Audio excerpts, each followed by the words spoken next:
It's time now for Countywide, a special presentation of Yavapai Broadcasting News. Join Paul David and Brad Miller as they talk with our community's leaders, newsmakers, and people in the know. You'll hear about the hot topics that affect all our lives here in Yavapai County. And now, here's today's Countywide. Welcome to Countywide. I'm Paul David. Great to have you in studio with us today. A couple of guests. We're going to talk fire safety. We did it a couple months ago, but we have had some chimney fires, some fireplace fires. We got Christmas lights coming up and things like that. Cottonwood Fire Marshal Rick Conteras in studio today. Cottonwood Fire Inspector Steve Tautman in studio. Welcome, guys. Good morning. Good to see you again. Good to see you too. First question I've got for you is, what's the difference between a fire marshal and a fire inspector? The size of the headache sometimes. Okay. No, really, what is the difference? Just the rank and structure in the fire department. You know, we have different responsibilities. Steve helps me out in many various ways, and he does a great job at that. But as fire marshal, you know, you're in charge of the code compliance, building construction, fire prevention. You're running the fire prevention division, and Steve is a part of that. Gotcha. All right. Let's get right into it. You guys recently did a program that I thought was really awesome. We did a story on it. It was back, looks like we did the story November 26th. You, the Cottonwood Fire Department, went to the Rio del Oro Mobile Home Park. And tell me how you did that. Did you go door to door, but you were replacing smoke detectors out there? Yes, we did go door to door. We've had a program in place for several years now where we target a certain area of the community, and when we do have smoke detectors available, we try and target these areas, go door to door to find out if they need assistance with changing batteries or installing new smoke detectors. This is a senior living community, and we were there a few days before that. About a week before that, Steve was doing CPR training, and it was a need, and we wanted to go and assist them. So they brought it to your attention when you were out there doing the CPR classes, Steve? They mentioned about smoke detectors. They'd like us to check them and kind of evaluate, you know, placement. So we basically then had a program installed to go ahead and canvass and basically find out who needed them, if they needed servicing, if we needed to move them around a little bit, placement for detection purposes. And basically, like Rick said, we canvassed the whole location and went door to door and helped them out. That's awesome. So some people didn't even know you were coming, but you just knock on their door and say, hey, yes, we'd like to check your smoke detector. We had a very positive response. That's a great community there, and we like to partner with as many people as we can. And we obtained these smoke detectors from the Camp Verde Fire District, who received them on a grant. The last several times we've done it in neighborhoods, we've partnered with 3 of the local big businesses in town, Ace Hardware, Home Depot, and Walmart. And we've also got some in the past on a grant, so ourselves. So we've kind of been diverse about it on how we've obtained them. Yeah, it says here you canvassed 87 homes and wound up installing 35 new smoke detectors. So that's great. Yeah, that's a really great service. I didn't know you guys did that. I mean, in terms of a large chunk like that many homes at once, that's pretty great. Yeah, it was a great impact, and we were glad to do it. We got more of those coming in the future? Yeah, we are. We're a little bit low on smoke detectors right now, but we're looking to obtain some more here pretty quick, and we're going to get out there. We're getting into our second fire season now. It's cold temperatures, so we want to make sure, and everybody's lighting those wood stoves and heaters, and we want to make sure everybody's safe. Did we do a story with you recently? Because that's the second time I've heard that, the second fire season. We're in the second fire season. Well, kind of. We've talked about it, I think, in the past, but it is. You know, we had the tragic wildland season this year, as we all know, and that's very unfortunate. And then now we're going to start getting into probably more structure fires. It's pretty typical, chimney fires and those kind of things. You hate to see that, too, this time of year. Absolutely. Yeah, people's homes going up during the holidays. Yeah, and there's no good time for a fire, but holidays is definitely a critical time. We have people are putting Christmas trees in their homes and those kind of things. Right. Okay. All right, well, let's move on to our next topic. Before we do that, though, if I have any questions about my smoke detector, and I'm thinking to myself right now, I have no idea where my smoke detector is in my house, which is shame on me. I'm really thinking hard here while I'm talking to you guys. I don't know where it's at. If I need help with that, just an individual person in my home, what should I do? You can call us up and we'll come out and help you out. Check the batteries. We should be checking batteries. Actually, you check your smoke detector once a month, and the battery should be changed out every year. So we always say, pick a birthday, you know, give it a birthday, or pick your birthday, and on your birthday, change the batteries out. And yeah, we'll come out and do whatever we can for you. Awesome. Okay. All right. So there you go. And contact any of your local fire agencies because, you know, I know. Yeah, Cottonwood Fire's not going to come to my house, but we got to contact your local fire agency and have them come to your house and take a look. If you're in the city of Cottonwood, call us. Every fire district and department will do that, correct? Yeah, I'm sure they'll come and help you out. There's a lot of great fire agencies in this area. Yeah. We're very fortunate in northern Arizona. For sure. Before we get to the other fire issues, we've got a few minutes before we have to take a break. Let's get to the freezing pipes because we are now, yesterday's temperatures were balmy compared to what they're going to be today, tomorrow, and then I think Saturday and Sunday is even going to be colder than today and tomorrow. Yes. So I know the Flagstaff region, they're down in single digits. I think the low tonight is going to be 2. Cottonwood is going to be in the low 20s, I believe, tonight. So, right. Every time we have these cold spells like this, we do see across northern Arizona pipes breaking in people's houses and exterior. So we want to make sure and take care of those, wrap them up, keep heat going in your home. What should we do? How do we wrap them up? You can serve insulation.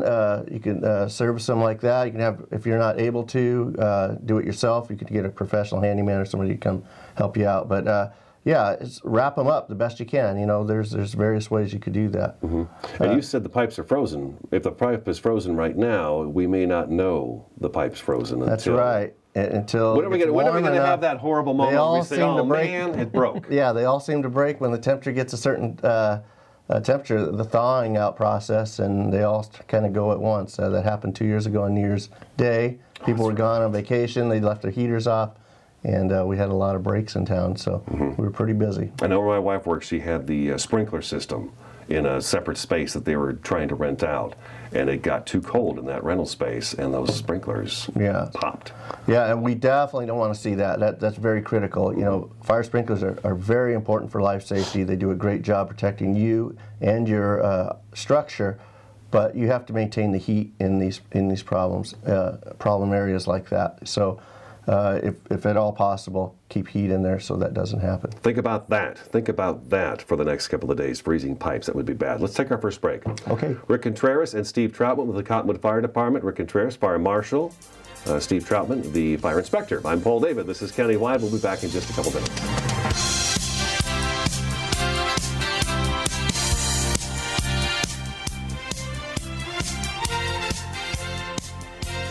So who's going to do what? I'll pack the dead batteries. Great.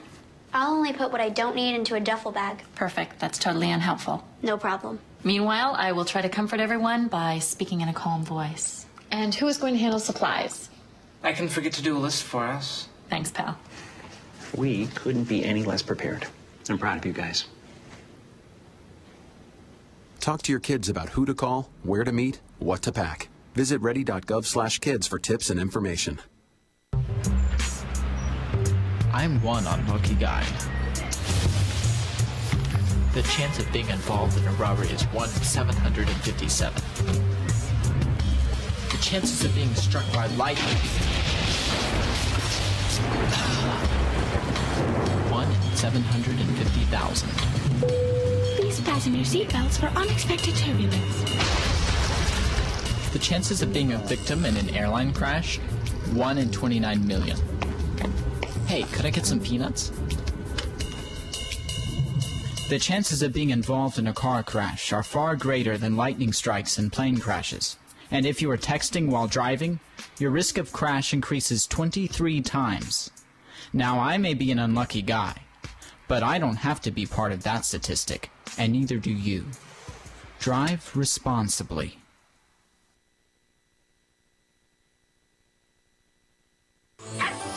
There's no place like home. Getting home safely is just a click away.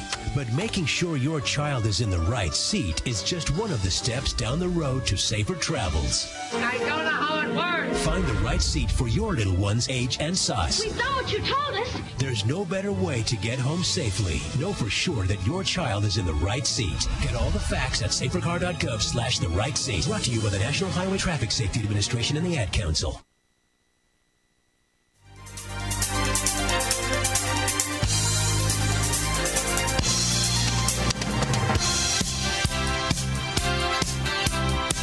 Welcome back to Countywide. Good to have you in studio with us today. We're talking some fire safety prevention type issues here with Cottonwood Fire Department. Next topic, wood stoves, fireplaces, space heaters, and furnaces. Like I said, we've done this show a couple months ago, but we have seen a few fireplaces. I know Sedona had one the other day. It looks like the fire was in the flue. I think Chino Valley has had a couple. We've had some around Yavapai County and Coconino County. So I've been using my wood stove, which is my primary source of heat in the house, since I want to say the start of September, especially at night. But in August, I had a guy come and sweep the chimney and then inspect the wood stove because I didn't know too much about those things. What should we be doing with let's go wood stoves and fireplaces first? Well, wood stoves and fireplaces should be cleaned regularly. I would recommend once a year. Once a year, okay. And we also would like to check the ventilation. Everything needs to be ventilated out the chimney, so we want to look for obstructions, any breaks in the pipe, the flue outside, anything that would maintain any kind of fumes and exhaust within the house. We don't want that. Okay. That would produce carbon monoxide and all kinds of toxic smoke. Okay. So we want to make sure we service it, we keep it in good working order, and we burn the right material. We want to make sure, we burn good, clean wood. Your pine wood, your softer wood tends to produce a lot more soot and oils. So we want to burn. And what do those do?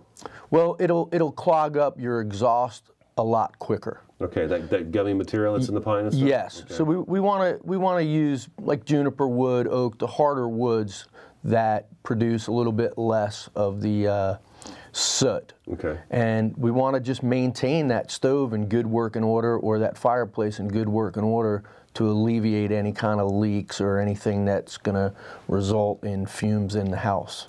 Now, I've heard we get the fires, and you hear about it all the time. Maybe not something that came out of the fireplace itself or the wood stove out the front where you're loading the wood.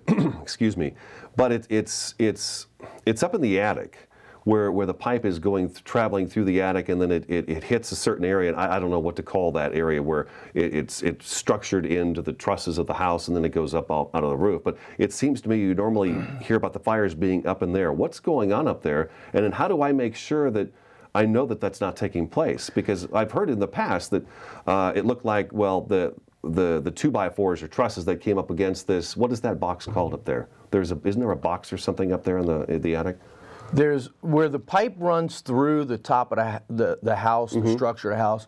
Sometimes if they've been installed, that's why we enforce codes now, and some of the codes are a little bit more strict. Okay. But that wood that's adjacent to that pipe can dry out over time and year after year. And if you don't clean it and it does build up and there's enough fuel from the soot inside the pipe, and it catches on fire, you can basically then extend that fire out to the structure at times. Okay, because I hear and if that. there's any break in the pipe or any kind of intrusion, that fire can come out and get into the structure. That's why it's very important that we keep it clean. Okay, so should my chimney inspector be going into my house and then up into my attic to make sure that the trusses that it's sitting next to?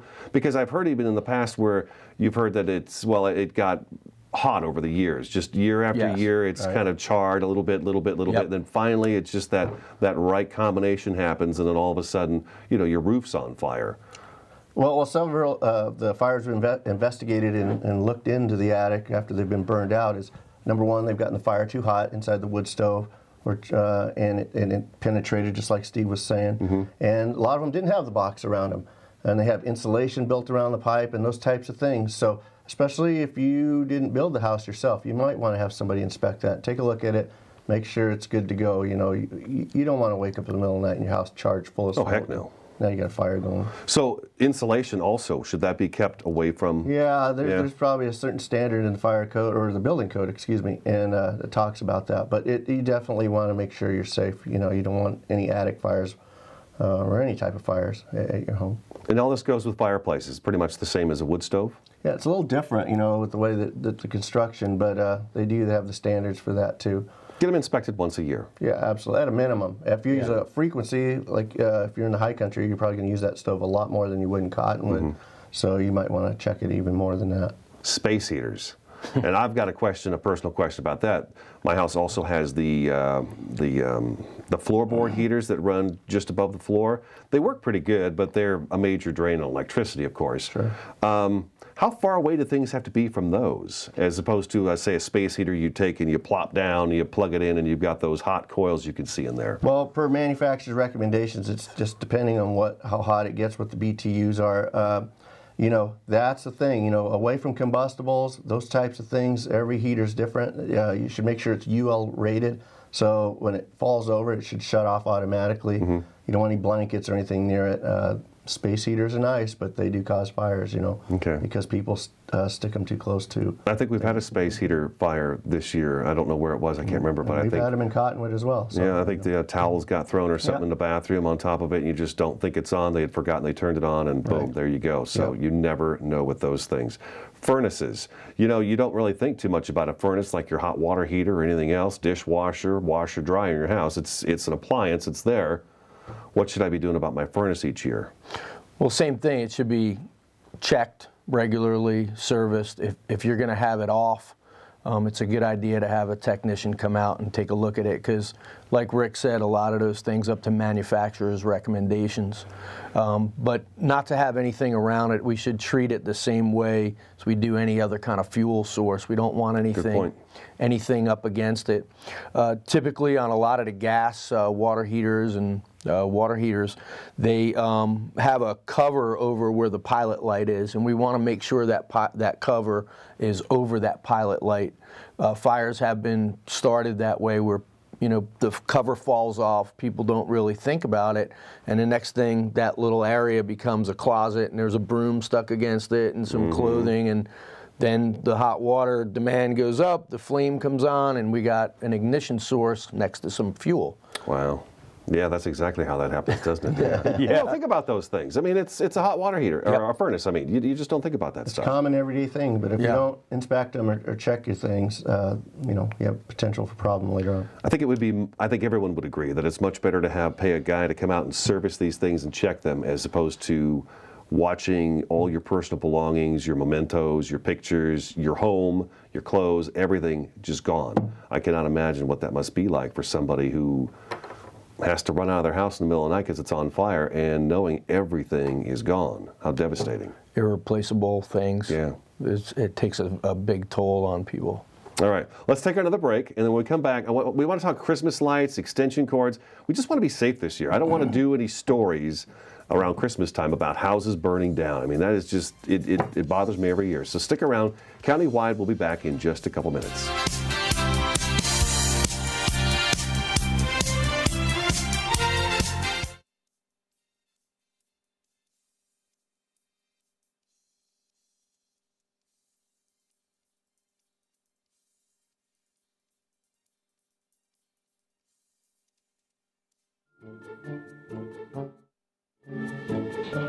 The smallest moments can have the biggest impact on a child's life. Take time to be a dad today. Daddy, I'm gonna find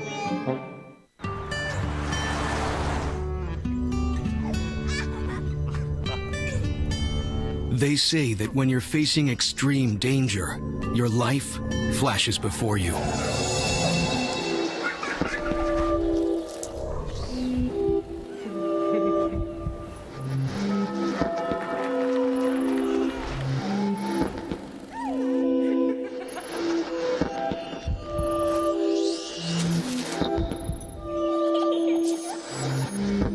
If you think that's sad, consider facing it before you even have enough life to flash before your eyes.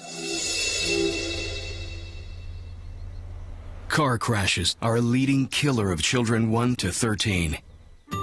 Deaths and injuries can be prevented by using the right car seat. Visit safercar.gov/the-right-seat to know what is appropriate for each age and size.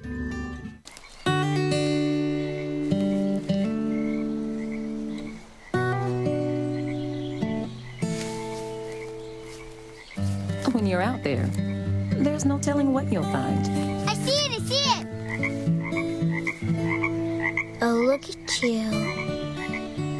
There are some moments only the forest can inspire. stars at discovertheforest.org.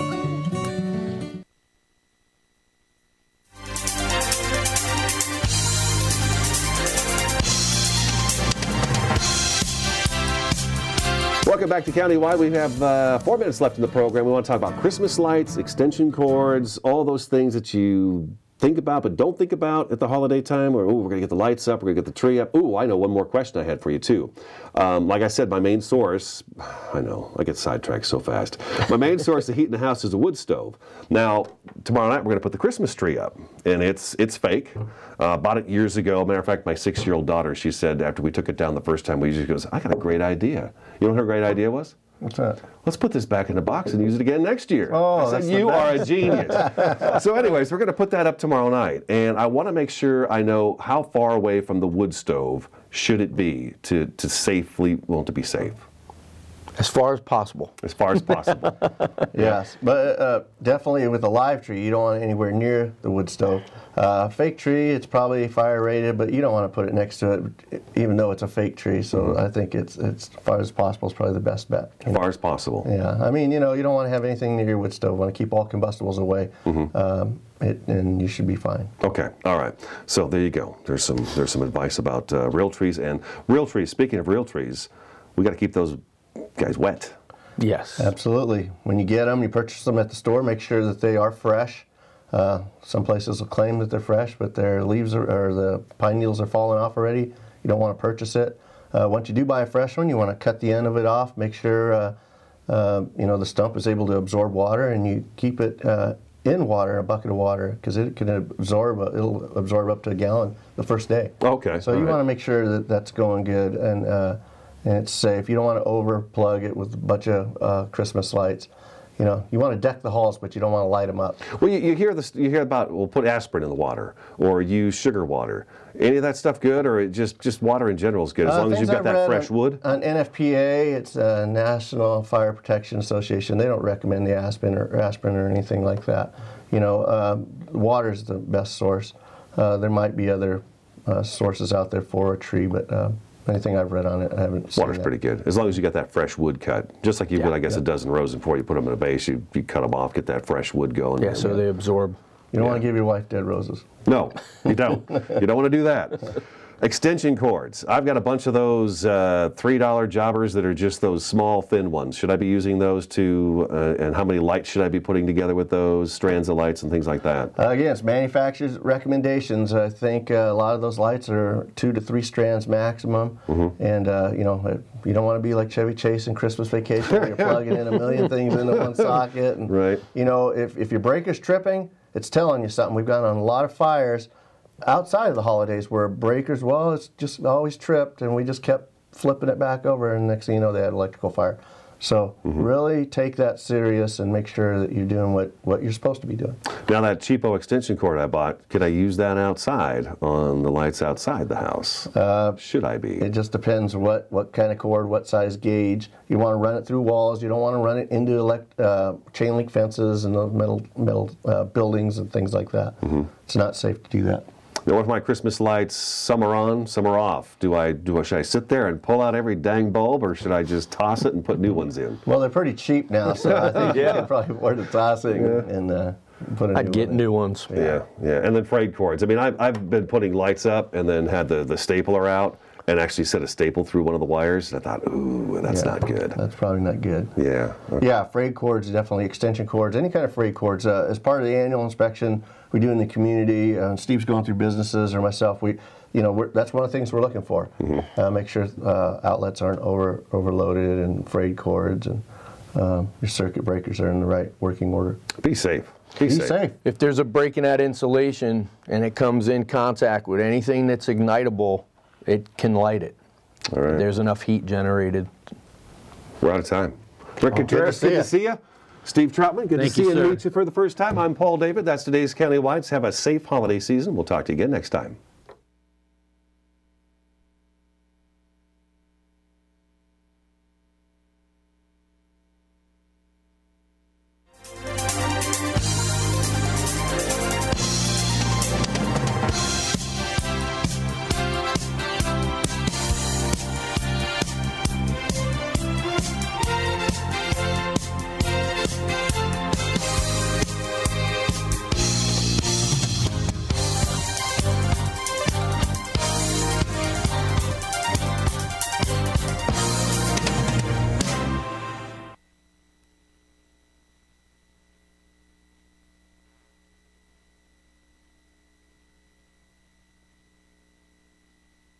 So who's going to do what? I'll pack the dead batteries. Great.